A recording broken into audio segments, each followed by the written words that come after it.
Crime e Castigo Fyodor Dostoiévski, audiolivro completo e mais rápido. Segunda. Seria difícil determinar com exatidão os motivos pelos quais a ideia de esse absurdo almoço de despedida surgira na mente transtornada de Katerina Ivanovna.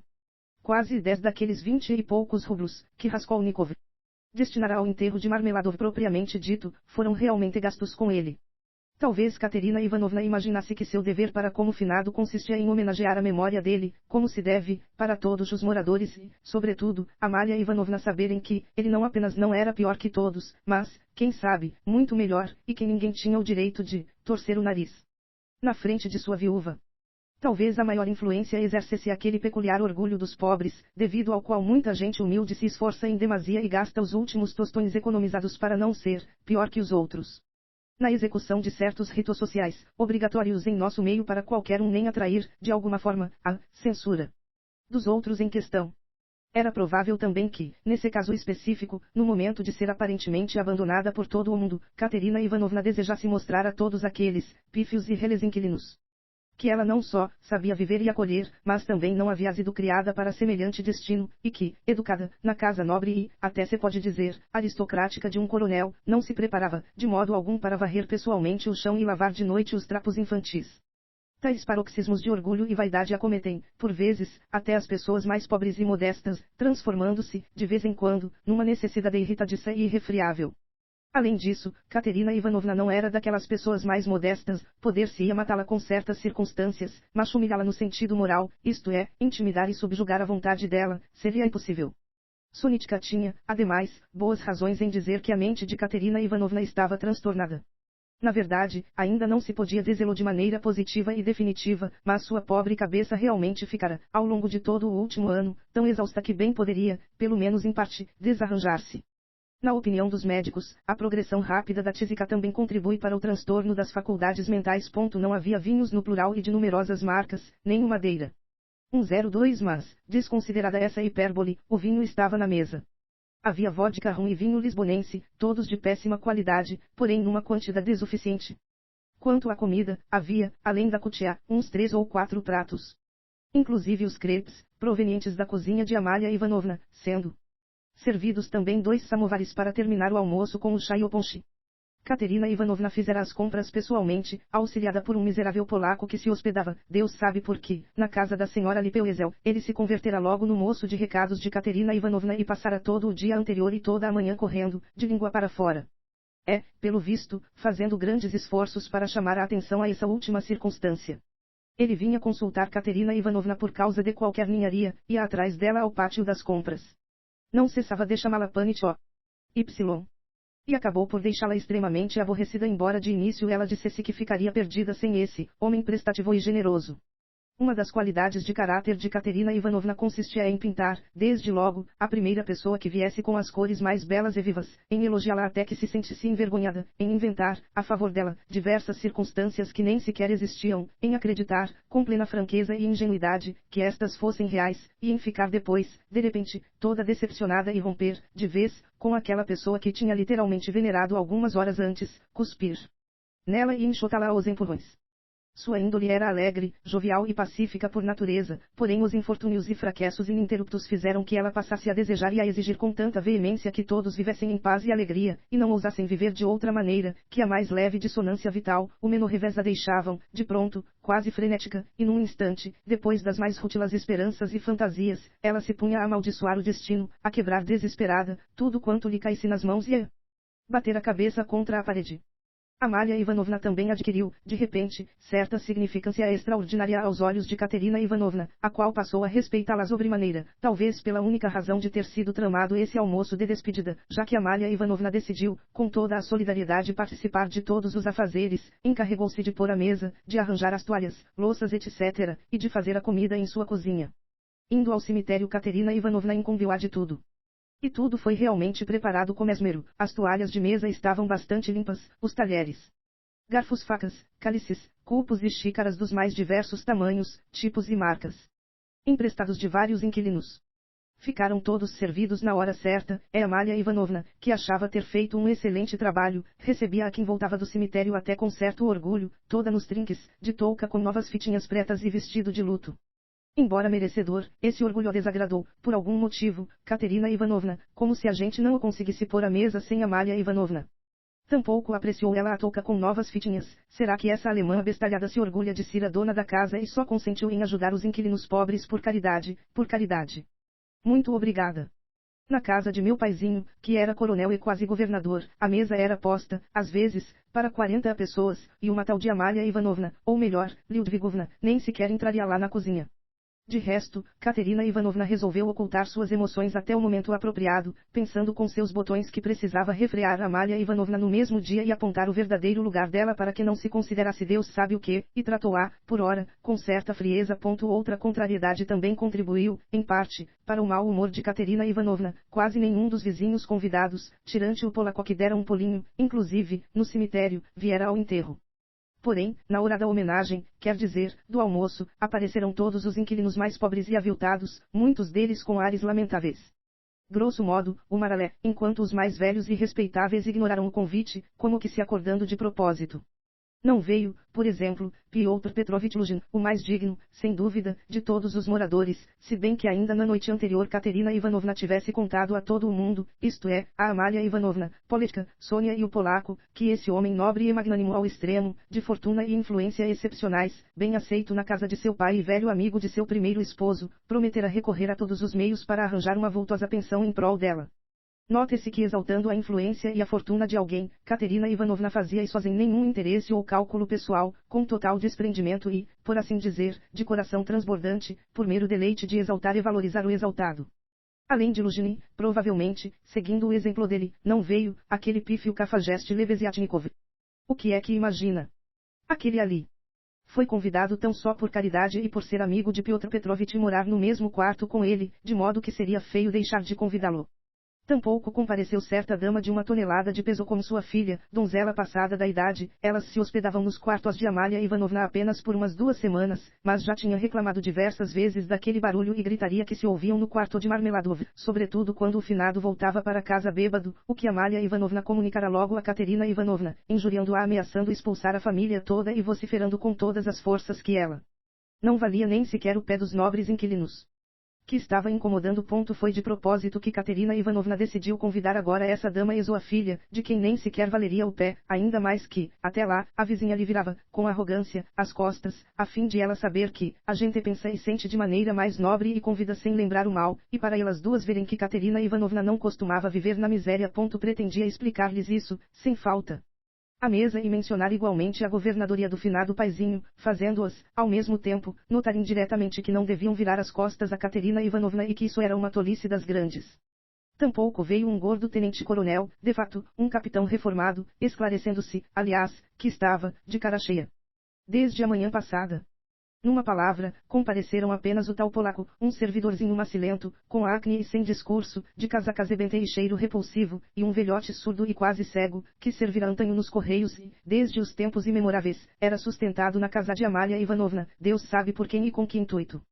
Compareceu ainda um tenente reformado e agora servidor de logística, bêbado, gargalhava da maneira mais indecorosa e, imaginem só, estava sem colete. Um dos convidados foi direto à mesa, sem mesmo ter saudado Katerina Ivanovna, e uma pessoa veio, enfim, de roupão por falta de outras roupas, mas isso já era tão indecente que Katerina Ivanovna e o polaco se esforçaram juntos para bani-la. De resto, o polaco trouxe para o almoço outros 2 poloneses que nunca tinham morado nos quartos de Amalia Ivanovna nem sequer tinham sido vistos por lá. Tudo isso deixou Katerina Ivanovna profundamente revoltada. Para quem é que, afinal de contas, foram feitas essas preparações todas? Para ter mais espaço, nem as crianças ficaram à mesa, que ocupava o quarto todo, mas sim no canto traseiro. Sua comida foi posta em cima do baú e 2 pequeninos se sentaram num banco, sendo Politka, como mocinha encarregada de ajudá-las a comer e de limpar-lhes, como em casas nobres, o narizinho. Em resumo, Katerina Ivanovna se viu obrigada a receber todos com o dobro de imponência e mesmo com certa soberba. Examinou alguns dos vizinhos com especial severidade e convidou-os, altiva, a sentar-se à mesa. Achando, por alguma razão, que Amalia Ivanovna devia ser responsabilizada por todos os faltantes, passou de chofre a tratar a locadora com o mínimo de cortesia, fato que, percebido na hora, causou a esta o máximo de indignação. Esse começo não prometia um bom desfecho. Finalmente todos se sentaram. Raskolnikov entrou quase no mesmo momento em que a família voltou do cemitério. Katerina Ivanovna ficou muito alegre com a sua chegada primeiro, porque ele era a única pessoa culta de todos os convidados e, como se sabe, estava para ocupar, dentro de 2 anos, o cargo de professor na Universidade Metropolitana, e, segundo, por ter pedido, imediata e respeitosamente, desculpas a ela, dizendo que, com toda a boa vontade, não o podia ter ido ao enterro. Toda solícita, Katerina Ivanovna fez o jovem sentar-se à sua esquerda, era Amália Ivanovna que estava à direita, e, apesar de sua azáfama ininterrupta em servir, de modo correto, os pratos para todos os convivas, apesar da dolorosa tosse que lhe abafava, a cada minuto, a fala tendo-a, pelo visto, dominado nos últimos 2 dias, dirigia-se volta e meia a Raskolnikov para contar-lhe, num apressado cochicho, todos os sentimentos acumulados e toda a sua justa revolta com o almoço mal sucedido. Sua indignação se alternava frequentemente com o mais ledo e desinibido riso a respeito dos convidados e, sobretudo, da própria dona da casa.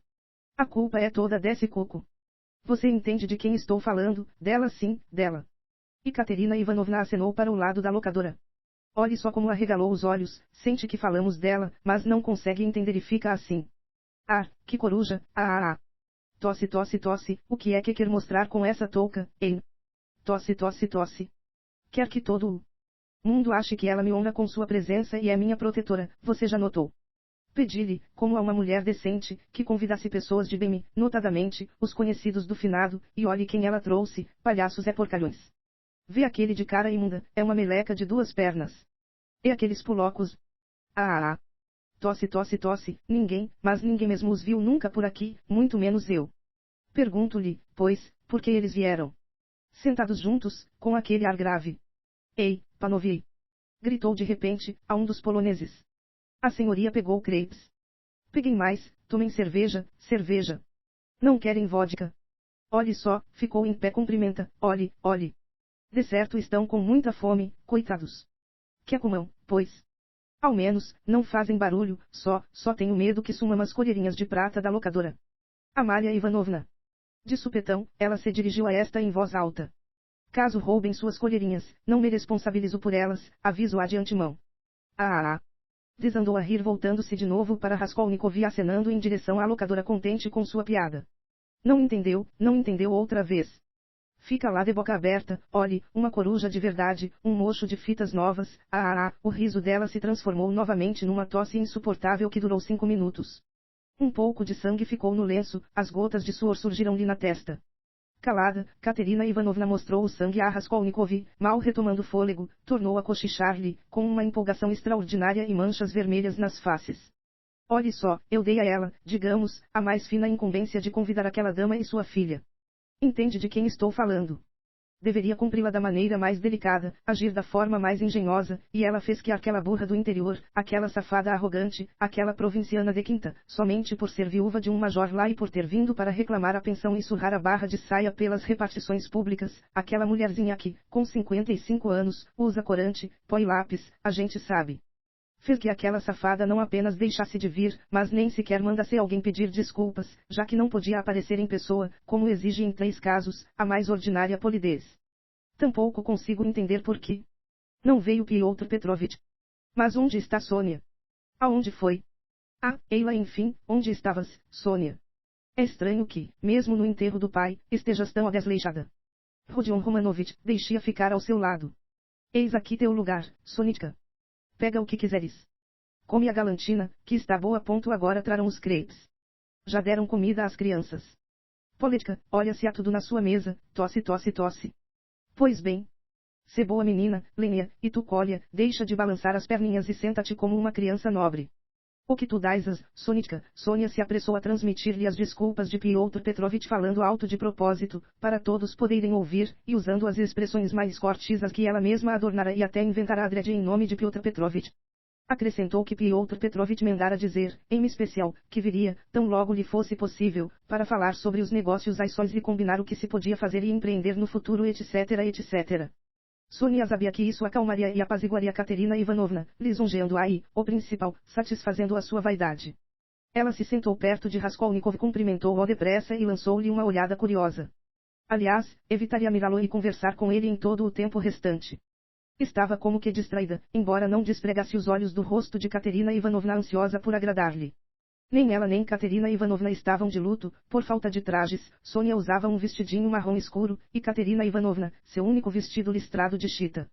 As notícias de Piotr Petrovich caíram em solo fértil.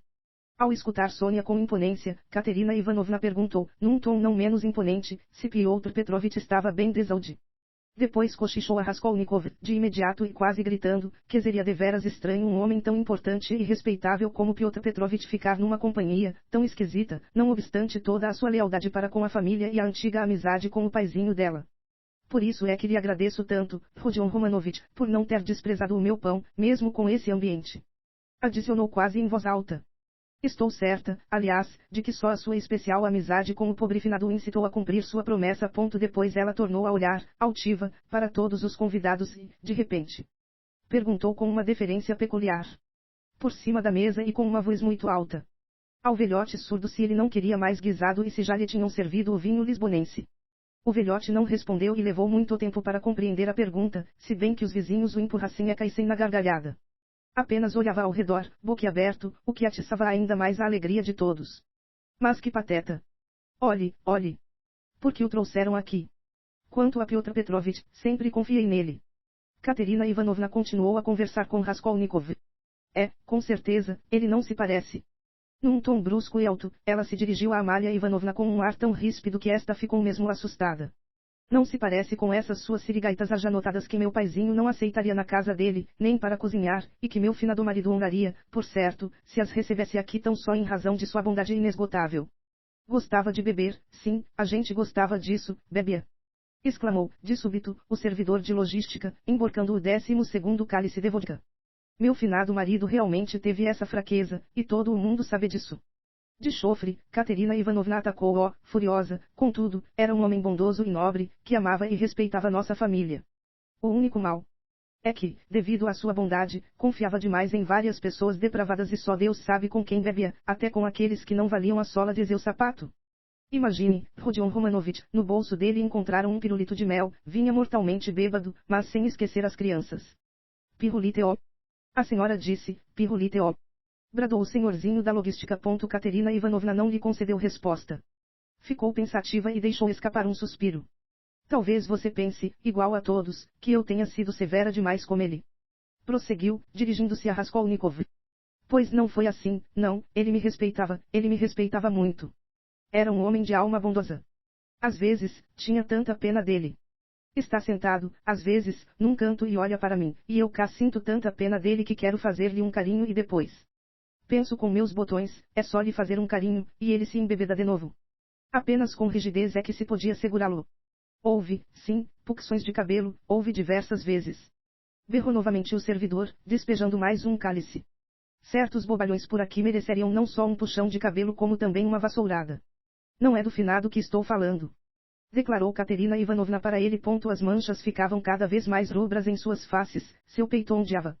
Mais um minuto, e ela estaria prestes a armar um escândalo. Muitos convidados soltavam risadinhas, visivelmente animados com isso. Alguns começaram a empurrar o servidor de logística e a cochichar-lhe algo, de certo queriam fazê-los brigar. E P.E. perguntar de quem? Disse o servidor, ou seja, Deck. Nobre figura. A senhora se dignou a falar agorinha. Aliás, não o precisa. Bobagem. Viúva. Viuvinha. Perdoar. Viu. E tomou outra porção de vodka. Sentado, Raskolnikov escutava taciturno e aborrecido. Comia bem pouco, apenas por gentileza beliscando os pedaços que Katerina Ivanovna colocava a cada minuto, no prato dele, comia apenas para não a ofender. Prestava mais atenção em Sônia. Todavia, esta ficava cada vez mais inquieta e angustiada. Ela também pressentia que o almoço de despedida não fosse terminar em paz, espiando, com medo, a crescente irritação de Katerina Ivanovna. A moça sabia, entre outras coisas, que o principal motivo pelo qual ambas as damas do interior haviam recusado com tanto desprezo o convite de Katerina Ivanovna era ela mesma, Sônia. Ouvira a própria Amalia Ivanovna dizer que a mãe teria ficado sentida com o convite, questionando como poderia deixar sua filha se sentar ao lado daquela rapariga. Sônia suspeitava que Katerina Ivanovna já soubesse disso, e a ofensa feita à moça era, para Katerina Ivanovna, mais grave do que uma ofensa concernente a ela mesma, aos seus filhos ou ao paizinho dela. Numa palavra, era uma ofensa mortífera, e Sônia sabia que agora Katerina Ivanovna não se acalmaria mais, até provar aquelas sirigaitas que elas duas são. Etc. e tal. Como que de propósito, alguém mandou a Sônia, da outra ponta da mesa, um prato com 2 corações, moldados de miolo de pão preto e perfurados por uma flecha. Katerina Ivanovna se enfureceu e logo bradou, por cima da mesa, que aquele brincalhão não passava de um asno bêbado. Amália Ivanovna, que também tinha palpites ruins e, ao mesmo tempo, estava profundamente ultrajada com a soberba de Katerina Ivanovna, começou a contar, para focar a atenção de toda a companhia contrariada em outro assunto e para forjar, ainda por cima uma boa impressão de si mesma, como um conhecido dela, Car da Botica, ia, uma noite, de carroça e como, o carroceiro querer matá-lo, e Carl implorar muito, mas muito, para não o matar, e chorar, e juntar as mãos, e levar um susto, e de susto fazer seu coração trepidar. Embora sorridente, Katerina Ivanovna fez logo notar que Amália Ivanovna não deveria contar anedotas em russo. Esta ficou ainda mais sentida e retorquiu que, seu vater aos Berlim. Ser uma pessoa muita, mas muita importante, e só meter a mão nos bolsos. Alegre, Katerina Ivanovna não aguentou e deu uma gargalhada terrível, de modo que Amália Ivanovna mal se conteve, perdendo as últimas gotas de paciência. Que mocho, hein? Voltou a cochichar Katerina Ivanovna a Raskolnikov, quase hilariante. Queria dizer que o pai andava de mãos nos bolsos, e disse que furtava de bolso em bolso, tosse. E você reparou de uma vez por todas, Rodion Romanovich, que todos esses estrangeiros petersburguenses, principalmente, os alemães, que vêm para cá não se sabe de onde, são sempre mais bobos que a gente. Concorde comigo, será que você pode contar como, Car da Botica fazer seu coração trepidar? E como ele, Borra-botas, em vez de amarrar aquele carroceiro, juntar as mãos, e chorar e implorar muito. Que burra! Pensa que isso é muito tocante e nem imagina o quanto é boba. Acho esse bebum da logística muito mais inteligente, dá para ver, ao menos, que é um beberrão, que engoliu seu último juízo, e os alemães são todos tão sérios e cerimoniosos. Olhe como ficou de olhos arregalados. Está zangada. Zangada. Ah. Tosse, entusiasmada, Katerina Ivanovna se emaranhou nos mais diversos pormenores e, de repente, passou a contar como fundaria, por conta da pensão ganha, um colégio interno para as mocinhas nobres em sua cidade natal de T *****. Katerina Ivanovna ainda não tinha comunicado isso a Raskolnikov pessoalmente, e logo ficou empolgada com os detalhes mais deslumbrantes. Não se sabe de onde surgira nas mãos dela aquele mesmo diploma de honra, do qual ainda o finado Marmeladov havia falado a Raskolnikov, explicando-lhe na bodega que sua esposa Katerina Ivanovna dançara com Charlie, no baile de formatura do seu internato, perante o governador e outros graudos. Em aparência, esse diploma de honra se destinava agora a confirmar o direito da própria Katerina Ivanovna de abrir um internato, mas, antes de tudo, fora guardado com o fim de derrotar em definitivo, ambas as sirigaitas já notadas, caso estas viessem ao almoço de despedida, e de demonstrar-lhes que Katerina Ivanovna procedia da família mais nobre e, até se pode dizer, aristocrática, e, sendo filha de um coronel era seguramente melhor que certas aventureiras lá, tão numerosas nesses últimos tempos.